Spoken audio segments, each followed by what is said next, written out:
So this is going to be kind of interesting. I'm going to use Illustrator for one graphic and Photoshop for the other. So you're probably wondering, well, how do I have both these programs? I have the Creative Cloud.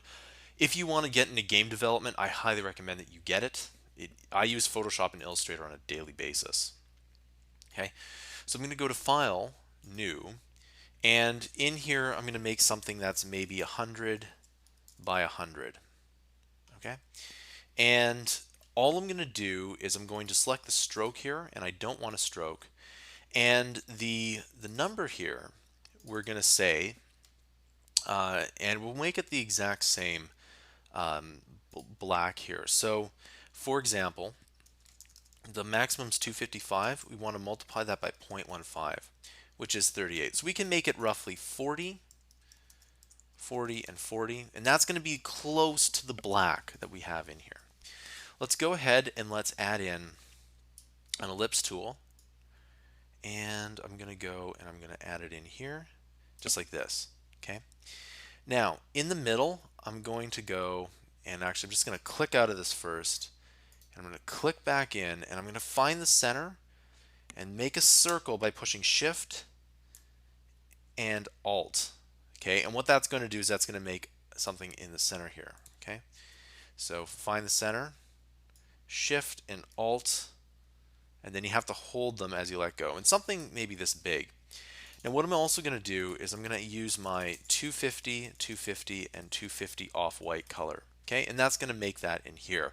Now you'll notice that if we export this by pushing Command Alt Shift S, okay, and we kind of zoom in to, let's say, well, let's go to 800, you'll see that there is a middle, and then there's also the outside there. So those are going to be the collectibles that we're going to spawn here. Now when it comes to making circles, I find Illustrator to be just a little bit better here. But let's go into Photoshop and let's make the text circle. This is my favorite technique to use, and we'll maybe make this fairly large. We'll maybe make it 300 by 300 pixels. Okay, so we're going to go and we're going to add in a new layer, and I'm going to delete that background layer. And now 300 by 300 is pretty good, but we could, if we really wanted to, we could make it maybe 500 pixels. So let's maybe make it 500 by 500. Okay, and that way we can get a slightly more detailed. Okay, so what I'm going to do is I'm going to actually do a couple things. I'm going to add in a new layer and select the first layer, and I'm going to just set the first layer to somewhat of a dark gray color. Okay, we're going to go ahead and push G so that we now have that in here. And if I zoom in, you can kind of see that here. Now this is going to make sense in just a second. Okay, so in this second layer, I'm going to select the marquee tool, but I'm going to make the color 250 by 250 by 250. And remember, this is the off-white color that we selected in Xcode. And what I'm going to do is I'm just going to make a lot of these squares here. Okay, and that's all we're going to do. And what I'm going to do is I'm going to move this properties window over here because it comes up all the time and we frankly don't really need it.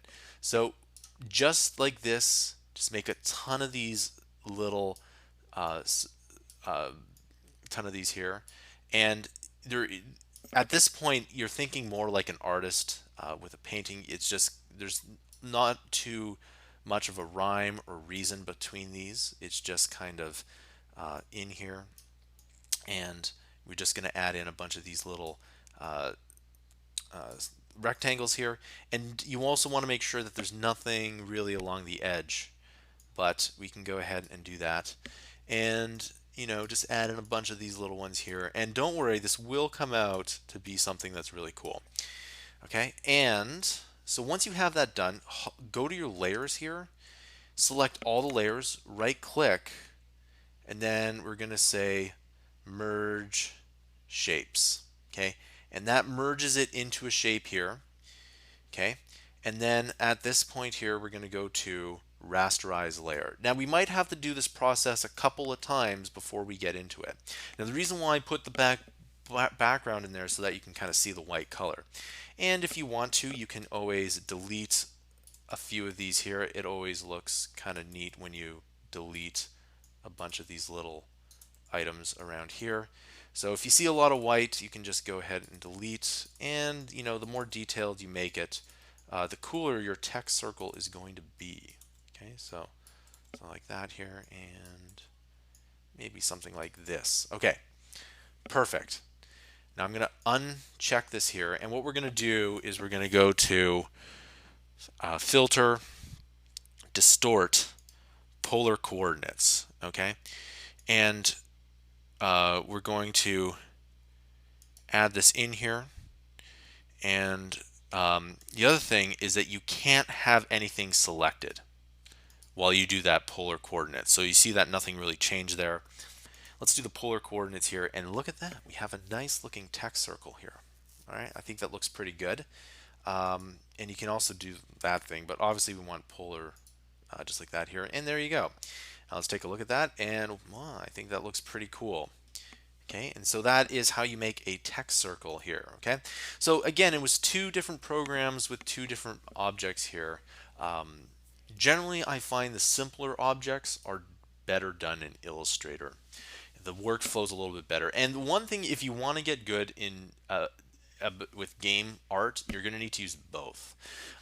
It's something that is interesting here. And the other thing about Illustrator and Photoshop is there's things that just work a little bit differently. So it's good to get familiar with both here. All right, so in the next tutorial, we'll export these to the and input everything into Xcode. I'll see you in the next tutorial.